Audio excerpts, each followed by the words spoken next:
Now, Orlando Bloom is expected to be at this wedding and he may be making his debut as a single man. What's happened with Katy Perry? Because only, a few weeks ago, she was in space with the bride, Lauren Sanchez. Is she not going to be at the wedding by Orlando's side? I mean, I should ask you what's in the water in Australia because apparently this all blew up in Yeah. Australia. According to TMZ, Orlando Bloom is going to be making his debut as a newly single man at the wedding of Jeff Bezos and Lauren Sanchez.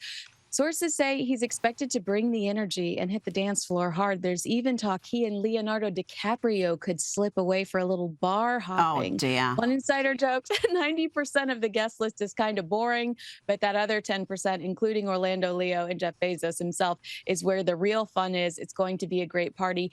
Now, the split rumors, they just won't stop. They're intensifying, and notably, she will not be attending the wedding. Well, the last thing you want to hear is that your estranged husband is hanging out with Leonardo DiCaprio somewhere in Italy. That is just bad news all around. Now let's move on to the UK, and there are reports that Prince Andrew will not be returning as a working member of the royal family under Prince William once he becomes king. The Prince and Princess of Wales reportedly see the disgraced Duke of York as a threat to the firm, and the future king does not want to explore any scenario where he's going to be returning as a working royal. I mean, honestly, no one in the line of succession would welcome Prince Andrew back into the fold. His sexual assault accuser recently committed suicide, and while he insists he's an innocent man, he was clearly close to convicted sex offender Jeffrey Epstein. And in the court of public opinion, it's guilt by association. So I'm hoping that Prince William isn't villainized over these reports because to me, it feels like common sense. And sticking with the royals, George Clooney and his wife Amal have rubbed shoulders with King Charles this week. Tell us what was behind that. Why was George Clooney at Buckingham Palace? Well, you know what? I think the Clooneys probably prefer crowns over complaints. George and Amal showed up hand in hand to Buckingham Palace looking right at home.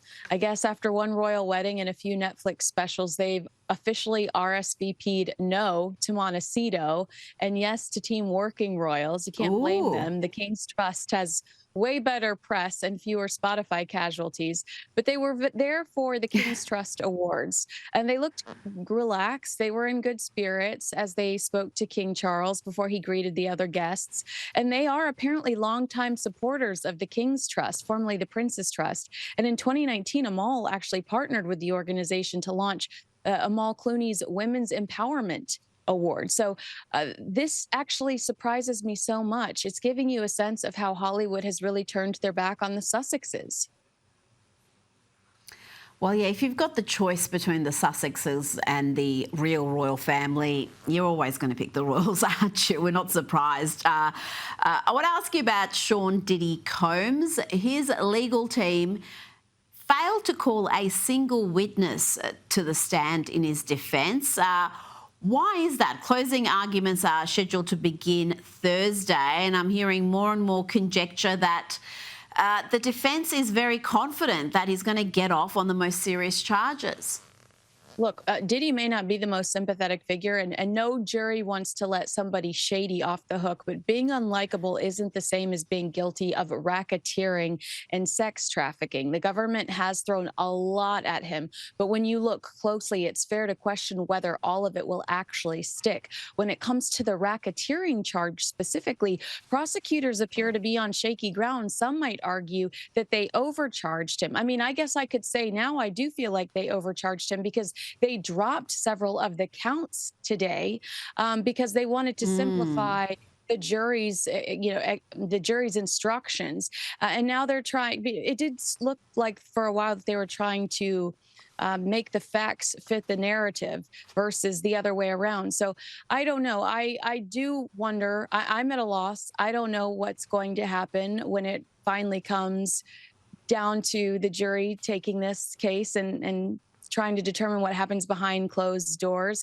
But I do think when it comes to closing arguments, we're going to hear the defense double down on their original approach. Admit Diddy's not a saint, but remind the jury that being morally questionable isn't the same as being criminally liable. And before you go, Taylor Swift has surprised fans in Nashville as she took to the stage at Travis Kelce's charity concert to sing Shake It Off. Let's have a quick look.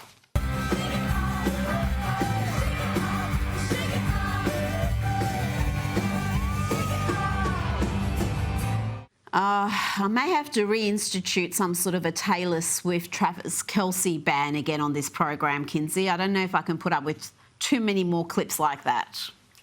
Look, we talked about prenups. All I have to say to Taylor Swift is, please, for the love of God, you know, athletes are notorious for burning through their money the second they no longer have work in the NFL.